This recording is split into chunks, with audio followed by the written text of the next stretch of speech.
సరే అప్పుడు 50,000 మీరు సెకండ్ టైం ఫెయిల్ అయినప్పుడు 50,000 అప్పు అడగడం దగ్గర నుంచి మళ్ళీ ఇప్పుడు అందరి దగ్గరికి వెళ్ళి నన్ను సపోర్ట్ చేయండి అని అడగడం వరకు పదే పదే ఫెయిల్ అవుతున్నప్పుడు మీకేమీ మొహమాటంగా కానీ ఇబ్బందిగా కానీ అనిపించలేదా సార్? నాకు ఎక్స్పీరియన్స్ లేని ఫీల్డ్లోకి వెళ్ళాను, నేను అక్కడ ఫెయిల్ అయ్యాను. నాకు ఎక్స్పీరియన్స్ ఇక్కడ ఉంది కాబట్టి, మీరు ఆల్రెడీ నా ఎక్స్పీరియన్స్ చూశారు కాబట్టి నాకు ఇంకొక ఆపర్చునిటీ ఇవ్వమని అడిగాను. దాంట్లో తప్పేం లేదు కదా. నేను ఈ రోజు కూడా చాలా గట్స్ ఉండాలి సార్ అలా అడగాలంటే. మీకు మా కాస్టింగ్ 3 ప్లాంట్లని మొత్తం ఖాళీ చేసి ఒక చిన్న ప్లాంట్ మళ్ళీ 2010లో స్టార్ట్ చేసి, ఆ టైంలో 9-10లో 25 లక్షలు ఉన్న ఆపరేషనల్ ఎక్స్పెండిచర్ని 2 lakhsకి తీసుకొచ్చుకున్నాను. ఆపరేషనల్ ఎక్స్పెండిచర్ మొత్తం ఖాళీ చేసేసి స్క్రాప్ అమ్మి రెంట్లు కట్టేవాళ్ళం. మా దగ్గర ఉన్న స్క్రాప్తో రెంట్లు కట్టడం స్టార్ట్ చేసి, అలాగే మేము మా కాడ ఉన్న డెట్ని క్లియర్ చేయడానికి చాలా మంది, నేను అదే చెప్తున్నాను కదా, మాకు చాలా మంది సపోర్ట్ చేశారు. మా క్లయింట్స్, నేను ఒకటే చెప్పాను, సార్ నాకు కొంచెం ఈ టైంలో నాకు ఫైనాన్షియల్ కొంచెం డెట్ ఉంది, నాకు కొంచెం మీరు ఈ టైంలో మీ దగ్గర ఉన్న కొంచెం ప్రాపర్టీస్ నాకు ముందు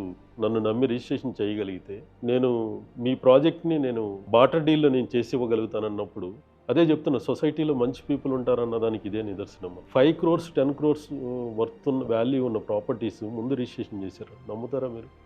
అంటే ఒక మనిషికి అంత ట్రస్ట్ ఉంటుంది. సొసైటీలో కూడా అలాంటి పీపుల్స్ ఉన్నారు. మనం ఎవరి మీద కోపం లేకుండా పనిచేయగలిగితే, ఒక మంచి రిలేషన్స్, ఒక మంచి కమ్యూనికేషన్, ఒక ట్రస్ట్ మనం డెవలప్ చేసుకోగలిగి మన పొజిషన్కి అల్టిమేట్ ఇక్కడికి వెళ్ళాలంటే వాళ్ళు మనల్ని వాళ్ళే పంపిస్తారు. Super sir.